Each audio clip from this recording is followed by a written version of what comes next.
What's good, YouTube? It's your boy KingSupreme. Back in the video today, we got Tupac's Ed Gordon's full interview from 1994 in 1080p, crispy, clean HD. Now, if you're new here, welcome to the channel. Just be sure to like, comment, subscribe, and share. And thank y'all for those who are already subscribed and are part of the family. Appreciate y'all for being such cool homies to your boy, and thank y'all for the continued support. Really means the most to me, and that's why you're the best supporters on YouTube. No cap. And if you want to keep seeing more bangers from your boys, be sure to keep flooding the comments down below. And I got you more. Promise, but we for real going up. You know what I'm saying? The sky is the limit, so I'm gonna keep on telling y'all these bangers will continuously be dropped. I'm not gonna let y'all down. Hey, so come join the latest gang on YouTube if you haven't already. You know what I'm saying? Mad turn over here. But yo, we got a Tupac interview, but this is long overdue, bro. Y'all been saying y'all want me to get to like more different Pac videos and stuff, and this really interested me in this one. And yeah, I know I gotta get to more Tupac songs, that too, you know what I'm saying? But hey, keep in mind, yo, I rap to like damn near 80 something Pac songs, yo. You know what I'm saying? I rap to a lot of songs. So if y'all new here, or if y'all tuning in more recently, I got a lot of Pac songs. Y'all can just go check my playlist, got all the songs on there. But hey, you know what I'm saying? I want to do something a little bit different. So we got this interview right here with Ed Gordon. Not gonna talk your head off. It's a long video, so get your popcorn, your chips, you know what I'm saying, your Pringles, your salt and vinegars, your Takis, all of that, bro. Get them, bro. You know what I'm saying? So let's get tuned in. Tupac Shakur is a study of contradiction.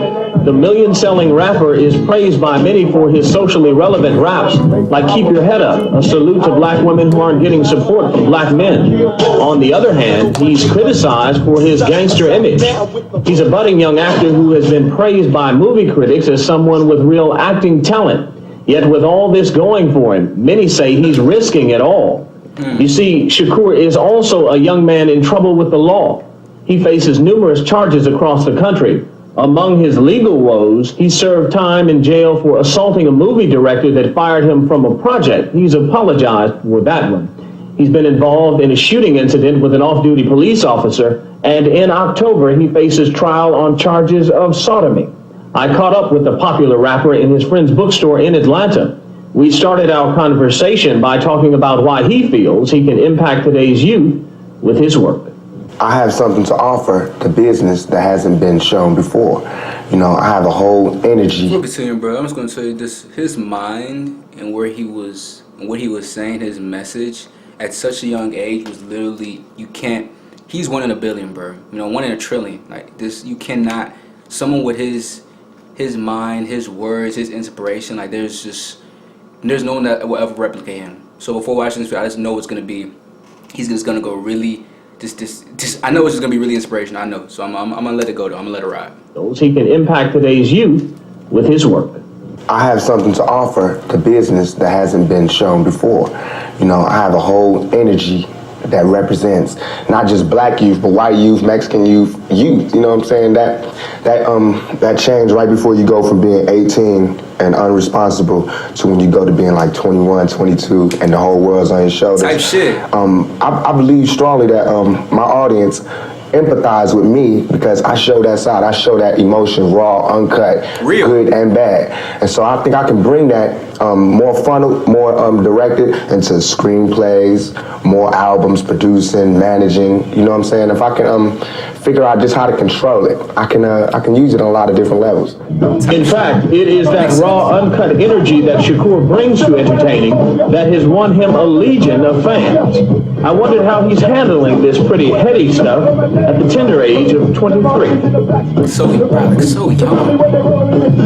It's amazing. I'm almost more in awe of the people in awe of me than they are of me. You know what I'm saying? I trip off because it happens out of nothing. It just goes, you know, everybody just be screaming and happy, and I just trip. I get uncomfortable, and it's like similar to a deer being caught in the headlights. I just freeze, you know, and I don't know what to do. Dang. I don't know if I should be what they want me to be. Bruh, even the first 2 minutes, bruh, like, I can only imagine this whole interview's gonna, bruh. This is gonna be some quality stuff right here, man. Let me listen. To a deer being caught in the headlights. I just freeze, you know, and I don't know what to do. I don't know if I should be what they want me to be, or if I should make them hate me so they can stop. You know, like say something mean so they can just stop. But I'm just like caught in the middle of it because you can't. I mean, no one can do that. Police can't do that. They can't stand in front of all those people and control them with a gun and mace and all that. So me with just words, it's like a battle to find the right words to say at the right time. I'm curious when you When you think about the idea that you do have that kind of control over so many people, in one sense, the whole idea of being a role model comes up in the imagery. And a lot of people who know you, and I talked to them beforehand, suggested that, hey, you know, when you meet him, he's going to be something entirely different than you imagine and what the media is portraying him. What about that idea that you have been portrayed? And sometimes, I mean, to be honest, you like the portrayal of you just hard. That's right. He said, that's right. Don't step on me. That's right. You're in trouble. That's right. Yet there's another side to you, too. What about that idea that you've got to be able to figure out where you're going? To me, it's like it is my sensitive side that that likes to blow up the hard side, because if my image or my reputation can stop a confrontation before it happens, I'm fine. You know what I'm saying? I know how it is day to day. It's a constant man ego check going on in this street, in this world. So part of that is just like, you know, that's my resume. But as far as the media, they look at it as something different. They don't care about my resume. They don't care about me not getting in trouble. It's just another story, you know. Right. And it's a real story. They don't have to pay for it. It's all the media They don't is. milk it for all it's worth. As far as people, they want me, when they first see me, to humble myself. They want me to be like this and da-da-da, just because they're scared of me. But I don't feel like that's my job, to humble myself, to show you that I'm not a threat. I'm not a threat unless you're a threat to me. You know what I'm saying? So when people say, when you meet Pac, he's different than he is, because when somebody one-on-one. Not a threat unless you're a threat to me. That is, that's so, I live by that same thing. That's so facts. You know what I'm saying? No. Oh my gosh, he's about to. Everybody, one-on-one. I believe, honestly, that I can talk. I believe that I have the ability to reason. I have logic. I have compassion. I have understanding. If we talk, there's no problems. You know what I'm saying? But that's not what happens. People use what they heard in the media, and that's how they come at me. And then, you know, we got a clash. One of the things that you read in the media is that you're angry, that you personify your generation, that you just got some angry folks out there. They try to portray him in some different way than he is. I'll put it to you. Are you angry?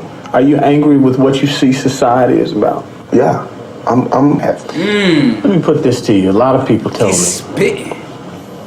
Tupac is, for the most part, a nice guy. This old thug thing, hype. Good for record sales.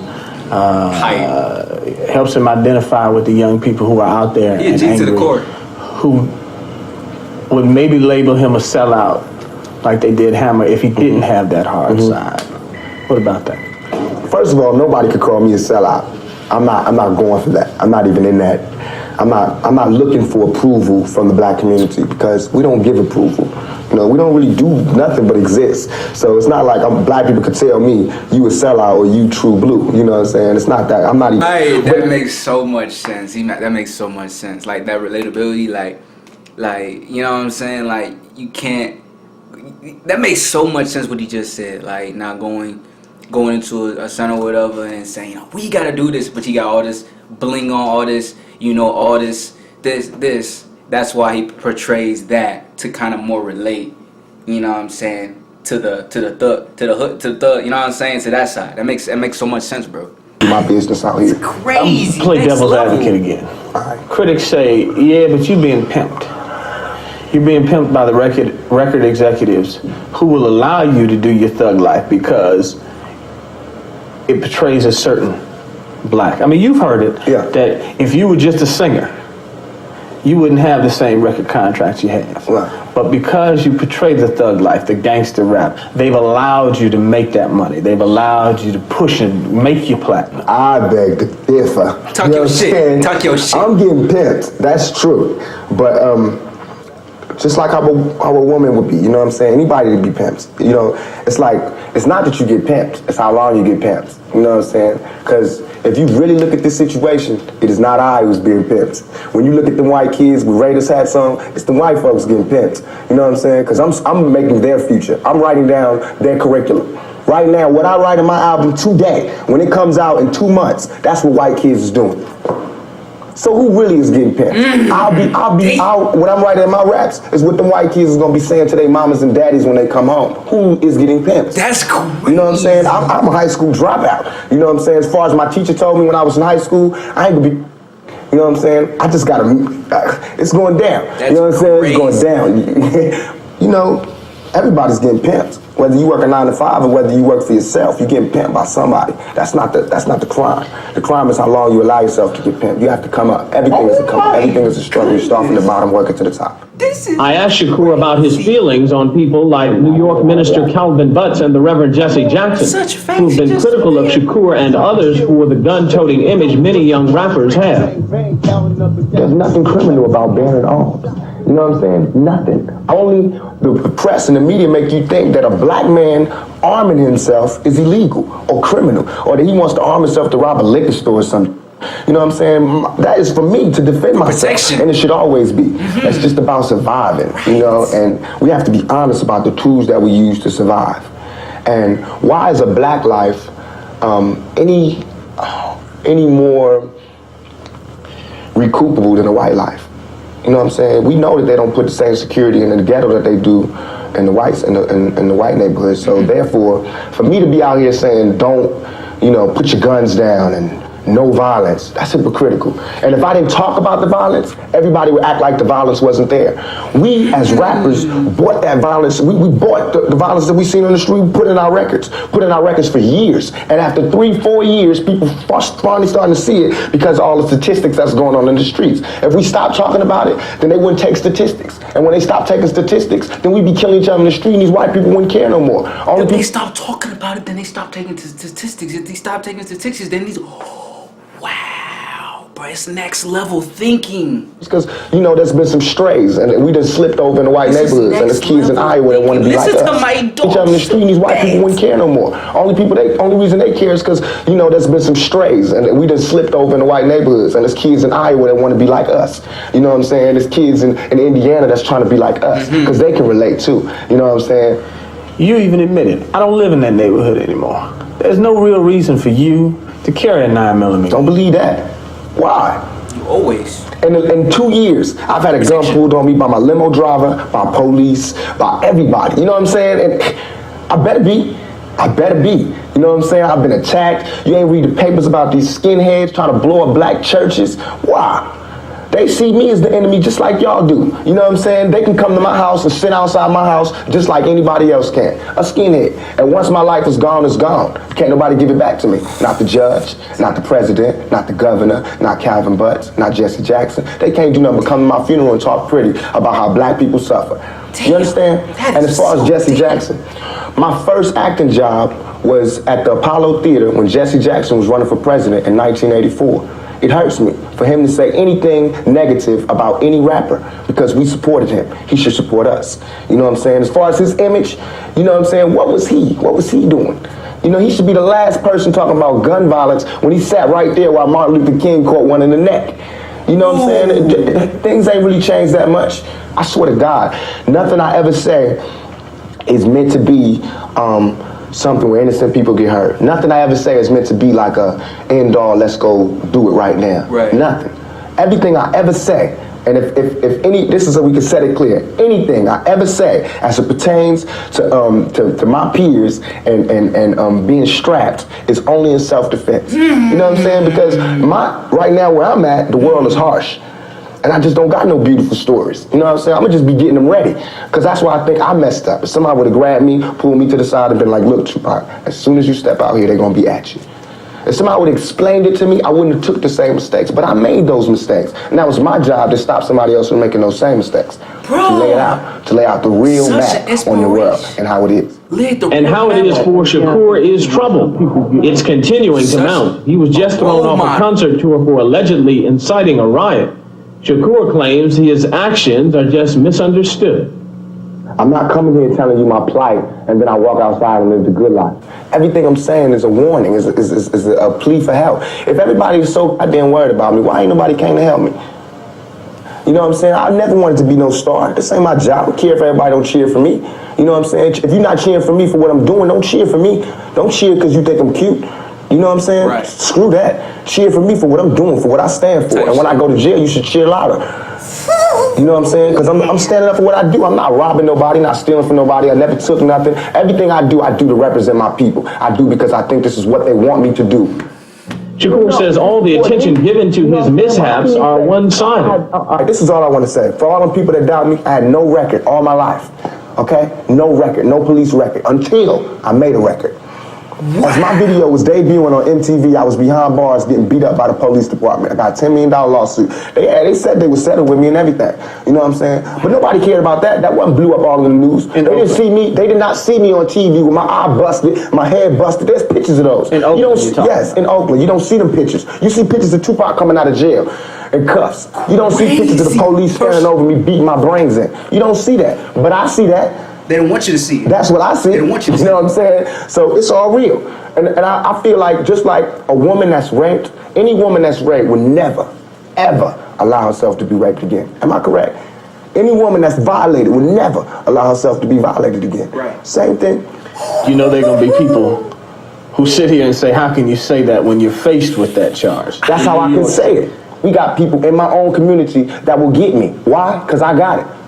Now this girl, who I can't say her name, but if I was to say her name, 1,000 all over the world would go. I put this on everything I love, on everything I love. When I was in Atlanta, I was pulled over at the gas station. I'm sorry, I'm letting you tell the story, but when I heard this, because I heard the sodomy thing at the very beginning, I was like, what? He was charged with sodomy. Is this what he was talking about? The allegation? Not charged, whatever, the allegation or whatever. This is what it was.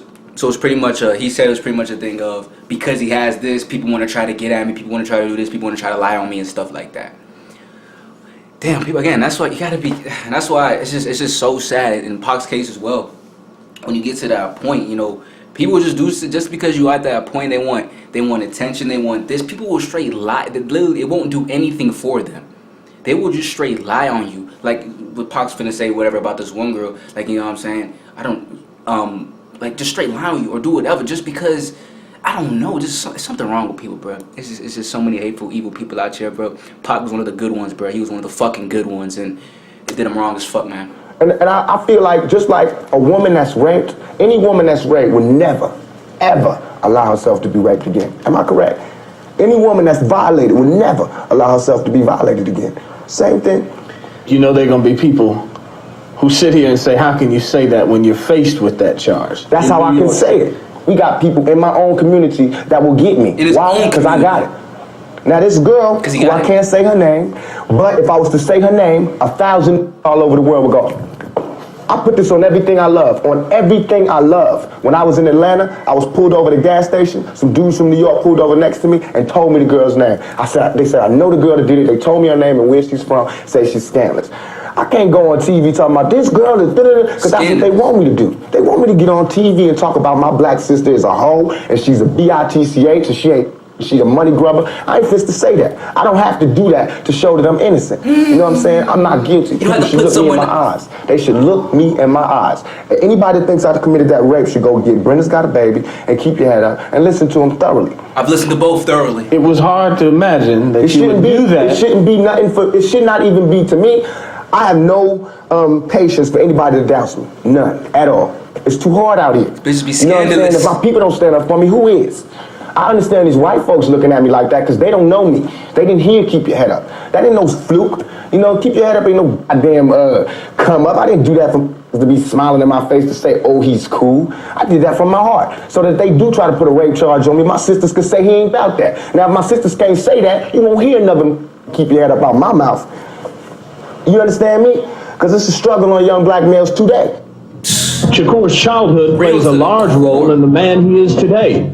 He grew up knowing little about his father and just recently mended his relationship with his mother, who was an active member of the Black Panther Party. He says much of the pain and anger he brings to his work stems from his background. Have you ever seen, what would a Vietnam vet be like without a sergeant, without any backup, without any other soldiers, nobody but a Vietnam vet in Vietnam? When he came home, how would he be? And that's me. I had to go through all that street, war, everything, the same drugs that everybody else get turned out on. You know, where I would have been stopped short of, I made it past. And here's where I am. But because I made it past, I missed some lessons. You know what I'm saying? And you can see the lessons that I missed when you talk to me. You can see where I haven't had a father when you talk to me. You know what I'm saying? You can see where I spent a lot of my time in the streets when you talk to me. Because the words that I say are not words that come from a mother's mouth or a father's mouth. It's words that comes from a pimp's mouth or a prostitute or a hustler or a drug dealer. You know what I'm saying? But to me, me, these were my role models.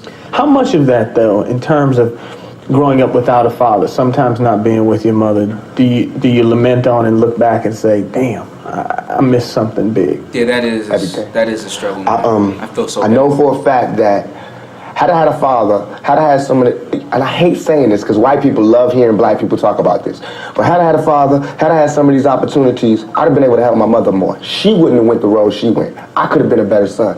You know what I'm saying? She wouldn't have went that road. It was the absence of my father.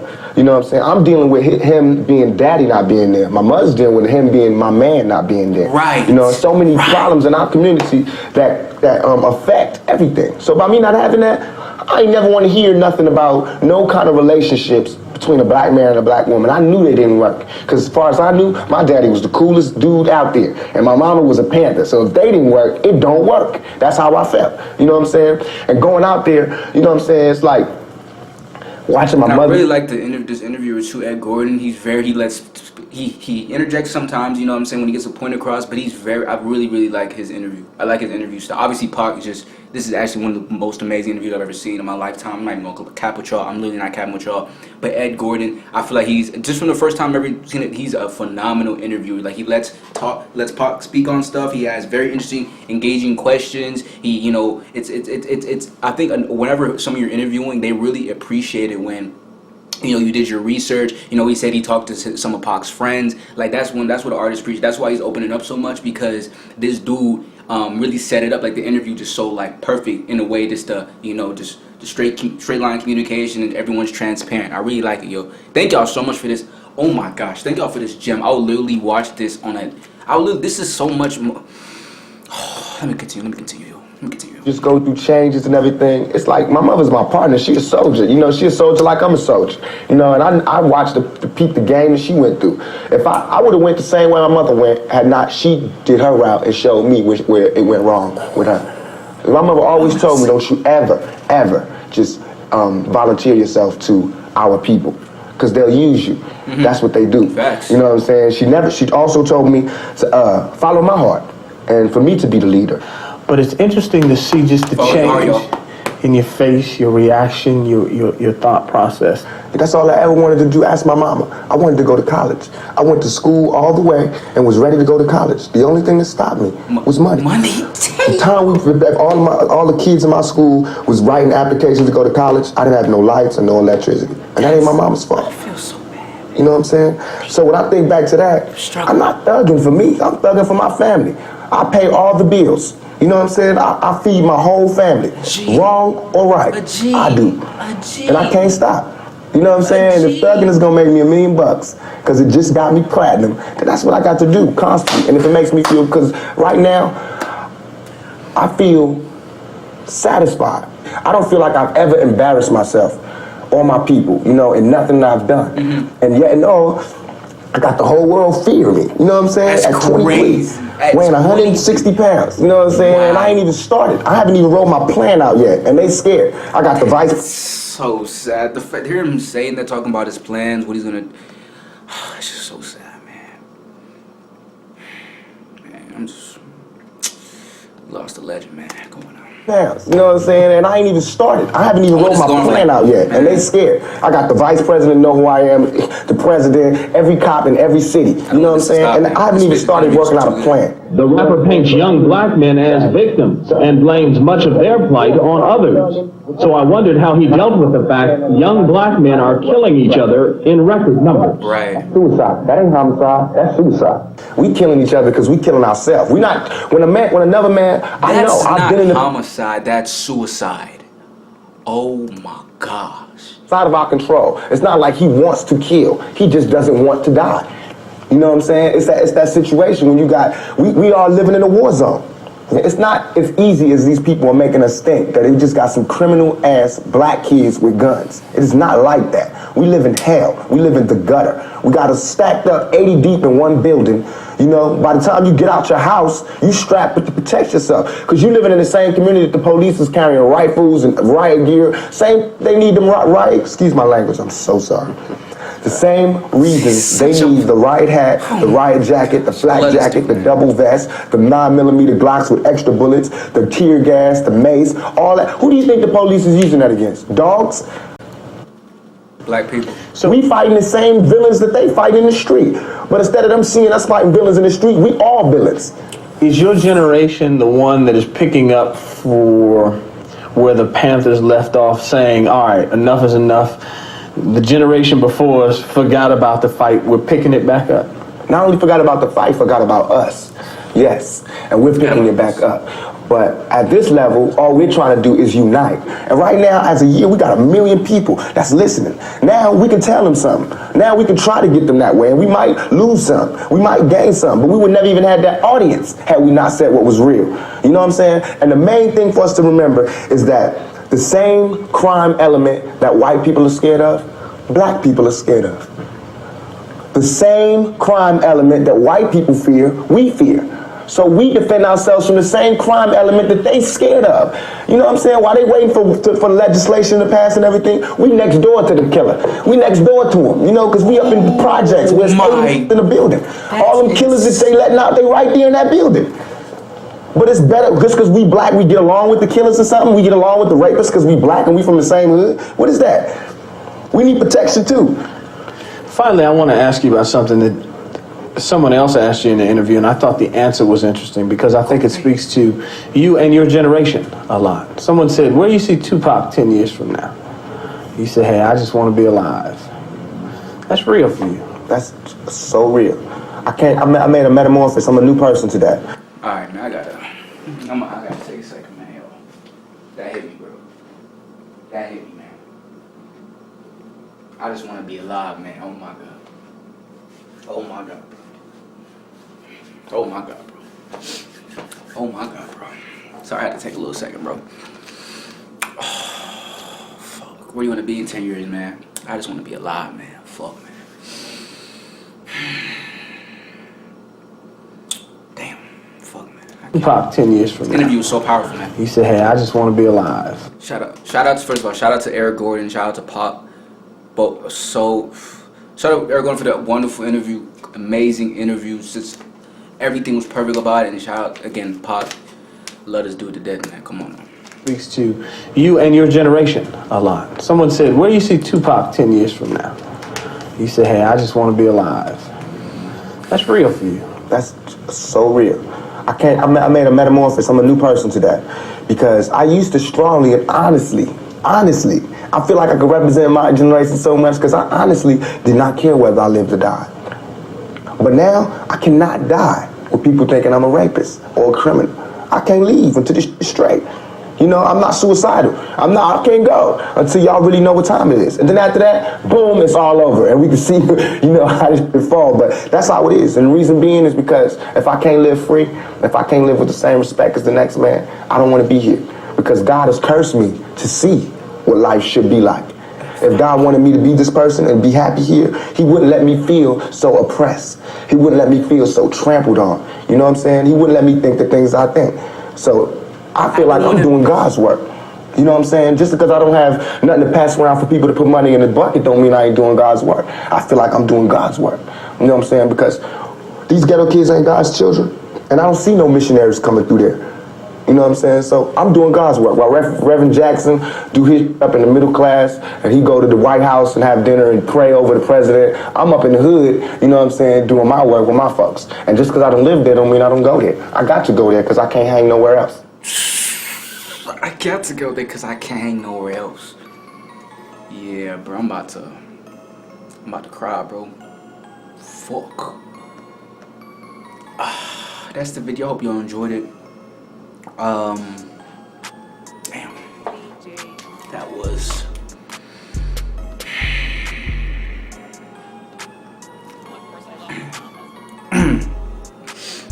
I'm sorry, y'all, bro. That's just, I hit me too deep, bro. Hit me too deep. You know, being, you know, like I look up to Pop so much. Like, you know what I'm saying? Like, he was, what, 23 in that? Like, you know what I'm saying? Like, what, he was 20, he was 23 in that? You know what I'm saying? Like, still, like, I look up to him, you know what I'm saying? He was still older than me at that point, so,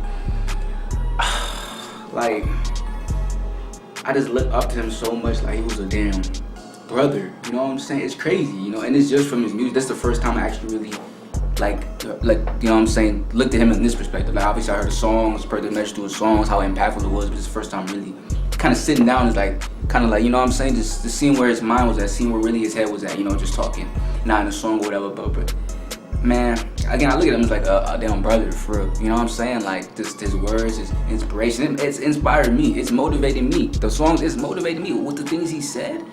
Like, I take it with me throughout my life, for real. He motivates me, and he's not even here. That just shows you how impactful he was, how he continues to motivate people, like myself, you know what I'm saying, and all this time later shows the impact he had, the legacy he has. So Pac, just know that, bro, you did a wonderful job, man.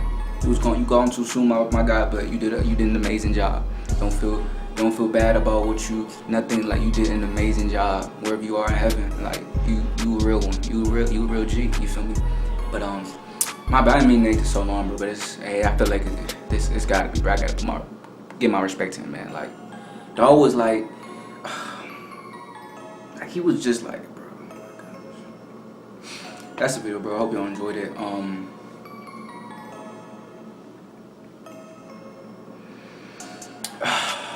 That's it.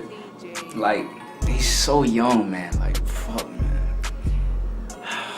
Let me know if you guys want to see any more of these type of videos, man. Cause this was impactful, bro. It's powerful. This is life-changing shit right here, man. Whew.